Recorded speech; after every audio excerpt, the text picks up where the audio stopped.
In this video, I will show you the easiest Town Hall 14 attack by far. I will be breaking down the quad clone strategy paired with dragons. This army has two variations. You can either clone a normal Yeti or a super Yeti. I will be talking about their best use cases later in the video. Now let's get right into it. First, you have to decide whether to use a Yeti clone bomb or a super Yeti clone bomb. That depends on the base layout you are going up against. If the base is compact, the super Yeti will get more value from the clone, as the electromites do chain damage. For non-compact bases like this one, normal Yeti will be better. After picking the most efficient variation, choose the side farthest from the town hall to initiate the attack. Now comes funneling. Deploy Archer Queen on one corner and try to snipe off at least an air defense or a sweeper. For the other corner, you can use Royal Champion with early ability as well, but make sure she has an Electro Dragon behind, as she doesn't target non-defensive buildings. With the funnel set, cover the middle of the starting side with the dragons. Don't forget the remaining heroes. The idea is that the Queen and 𝘼𝙤𝙬𝙦 will continue clearing the side buildings, so the main army can push towards the core of the base. Lastly, send the blimp from behind the dragons for it to reach the town hall safely, and remove the town hall compartment with clone spells. Now let's see if this strategy works. Let's shoot the giant arrow across the base. I was aiming for the air sweeper but got an air defense with it. Good for us. Royal Champion on this corner. We will activate her ability and leave her alone. Loons and dragons from the middle. Grand Warden and Minion Prince with them as well. We want to delay the blimp deployment after the Eternal Tome adjustment. Now would be a good time to pop the Warden's ability. Yetis are at the town hall. Let's rage them up and clone them before they die. We will use the clone spells such that each covers its previous one by half of its radius. Otherwise, the cloned Yetis clump up in one spot and get caught in the Geiger Bomb explosion. It's okay if you are confused about the clone spell placement. We will dig deeper on that in the next attack. Let's use Dark Orb on the remaining defenses, and this base is crushed. Another good thing about this strategy is its lightning fast execution. Just look at the time we have left. We will try the Super Yeti variation in the next attack, so smash the like button or maybe subscribe. Whatever, let's go for another raid.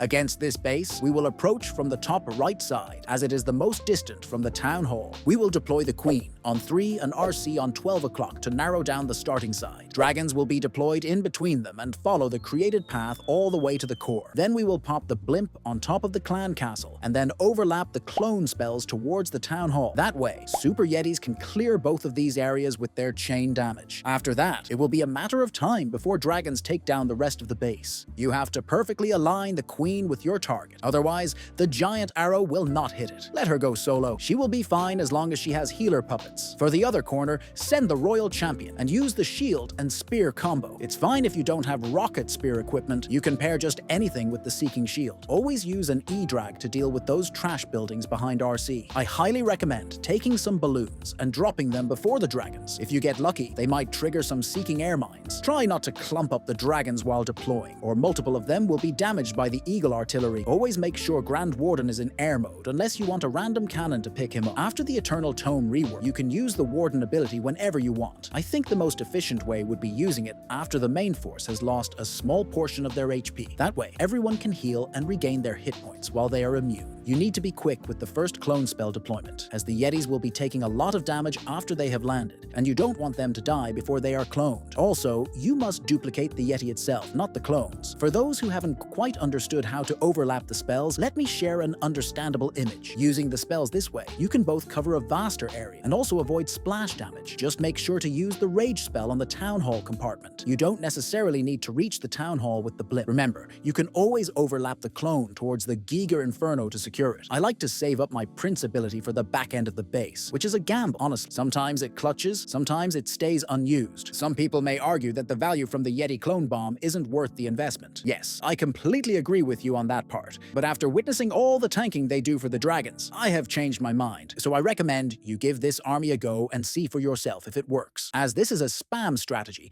even a beginner can easily pull this off, but it is to be noted that this strategy requires at least level 7 clone spells. Otherwise, the Super Yeti will not get duplicated, and you will get only one normal Yeti from each clone spell. So that's all for this attack. I tried my best to cover all the details. Let me know if I have missed anything. Thanks for watching the video until the end. You have a good day, and I will see you later.